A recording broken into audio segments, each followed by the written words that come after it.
This is a flight dating from late May 2019 from our base at Ashcroft down to Welshpool. Got my daughter as a passenger on today's flight. She's flown many times in the gyro and in the 182, and we had earlier in the week attempted to do a flight in the 182, but unfortunately weather had seen to that, so it wasn't a particularly great day today, but the gyro is better at coping with crosswinds as we had. As my gyro is only rated at 450 kilos max all up, and as we were full tanks, once you put any passenger in the back, we are pretty much at max all up weight, and that does make a very noticeable difference to the takeoff run, particularly if like now we don't have much of a wind straight down the runway.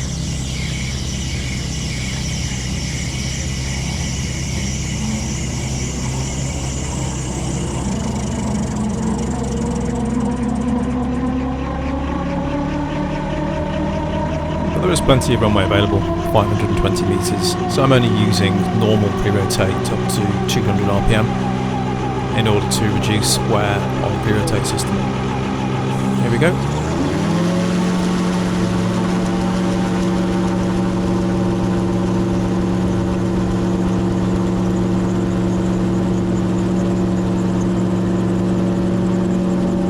So we're airborne now, well before the halfway point.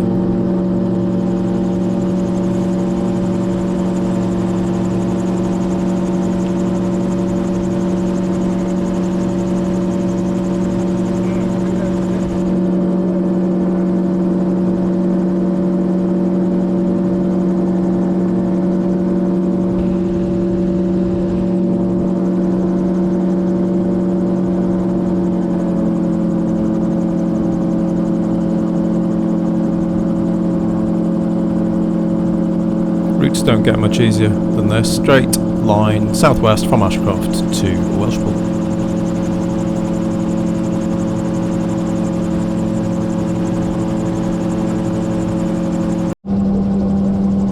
This is Cholmondeley Castle in Cheshire.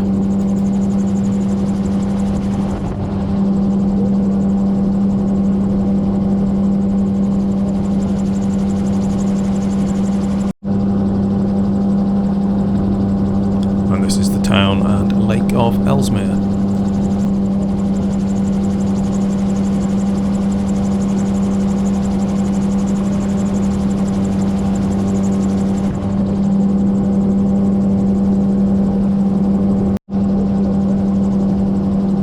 It was a strong wind today from the southwest, round about 250 degrees and round about 20 knots.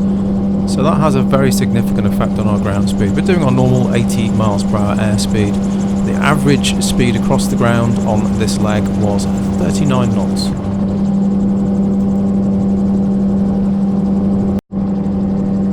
And this is Rednell Airfield, which confusingly is described as both closed and private. So I always am careful flying through the overhead, make sure we're at a decent altitude and keeping a very good lookout. This is the quarry at the head of the Welshpool Valley as we track the River Severn into the field. And you can see from this shot that our ground speed is woeful. We are hardly moving. It's actually under 30 knots at this point as the wind funnels down the valley and we're flying straight into it.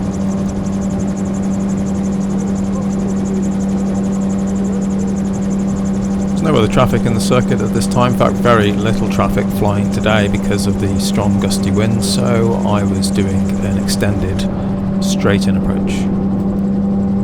And you can see the town of Welshpool off to the right hand side. And if you've got very good eyesight you might be able to see the runway directly in front of us. It's a 1500 foot circuit at Welshpool, 500 foot higher than the usual 1000 feet. You can see how high we still are even though we're very close in to the runway, and that's because I was expecting the very strong wind to give us a very steep rate of descent. So I'm cutting power now, assessing this as initial descent point. You can hear throttle back to idle and we begin quite a steep approach. But even though that picture looks completely wrong to a fixed wing pilot, we look way too high, you'll see that actually I'm now having to add power because really the IDP was quite a long way too soon. The wind was so strong that we were coming down, not quite vertically, but we were crossing the ground at maybe 20 knots at this point. This is one of the reasons why I genuinely believe gyros to be very safe. If we just look at our forward speed there, if we had to go into any of those fields, if we were to land short of the threshold, our kinetic energy is so much lower than it would be in a fixed wing because we're going so much slower. And as we know, energy is proportional to the square of the speed, so if your speed is 20 knots rather than 70, there's a lot less energy to dissipate on landing. Power still required now to make the threshold.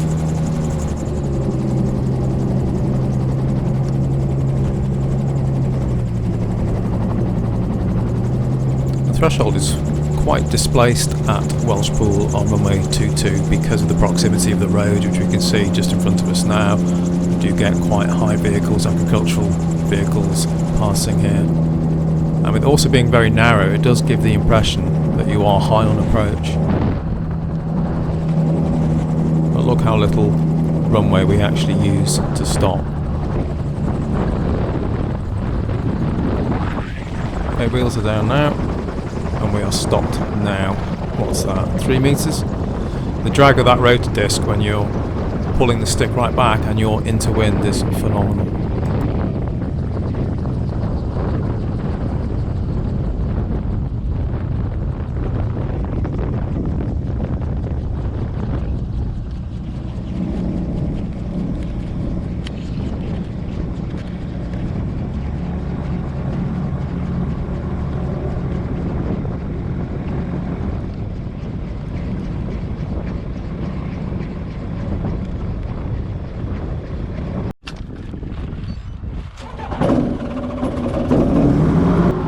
So after refuelling at the excellent cafe at Welshpool, it was time for the return leg, and during our time on the ground the wind had increased in strength and was now blowing pretty much straight across the runway.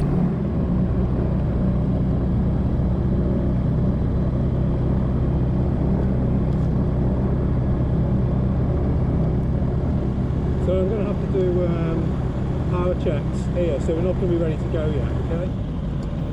Just passing the Mid Wales Air Ambulance based at Welshpool. There's the air ambulance.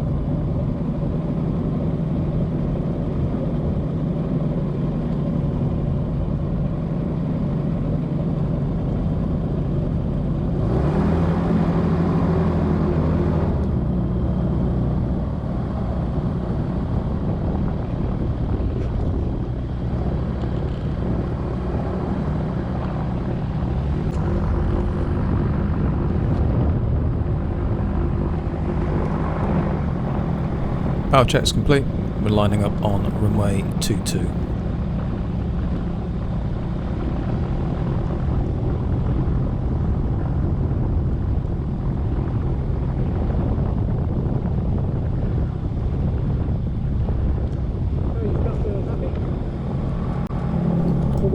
As we'll see, this pre-rotate doesn't quite go to plan, so brake to flight.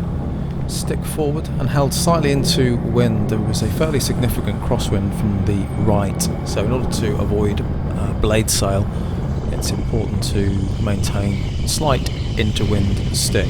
So here the pre-rotate mechanism is engaged fine now, then it disengages. You can hear it spinning down, so it's a case of just waiting for the system to stabilise and then re-engage. See my daughter looking slightly concerned up at the rotors. She's done this a few times before, so she's wondering why they're not increasing in speed as they normally do. Here we go again, you can see the drive shaft rotating, and that's the sound we're looking for. So I think what happened is because the stick was being held into wind, there's a micro switch which disengages the system if the stick is not fully forward. If it's not fully forward, you do run the risk of the blades contacting the prop at the back, so I think that's what the problem was.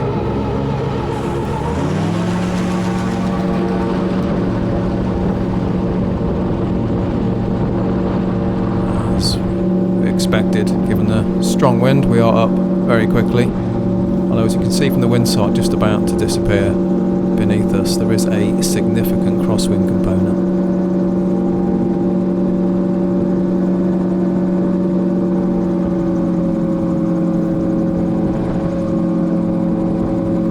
perspective gives a really good picture of just how narrow the runway is at Welshpool.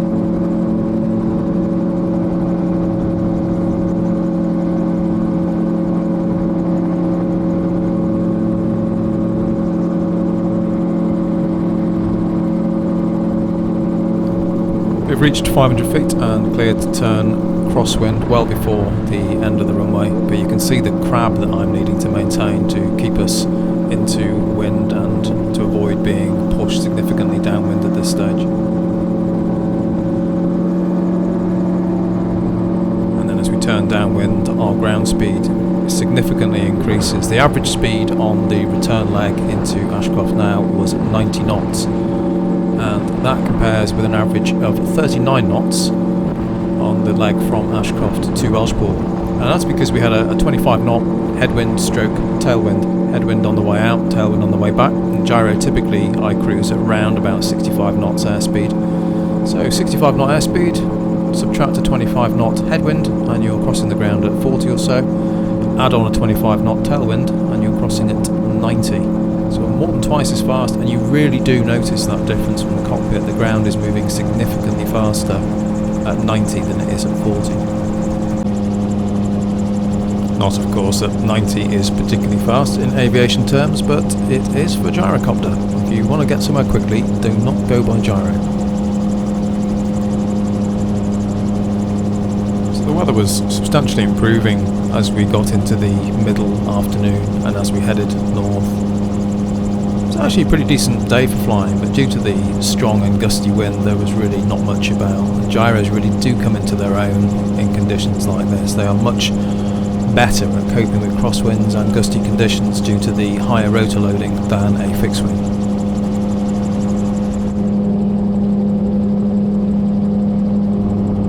That stick shake is remaining much improved compared to my old rotors.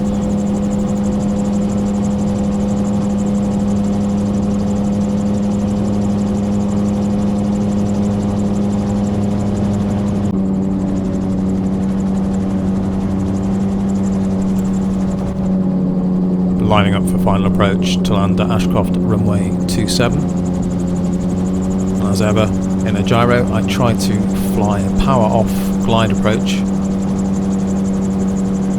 and that's all about choosing your initial descent point, your IDP. The stronger the headwind, the later the IDP, because the steeper your descent. So I'm already well past what I would normally use in still wind conditions. Power's coming back gradually, and there we go, back to idle. And you can see from this view it's a significant nose down attitude.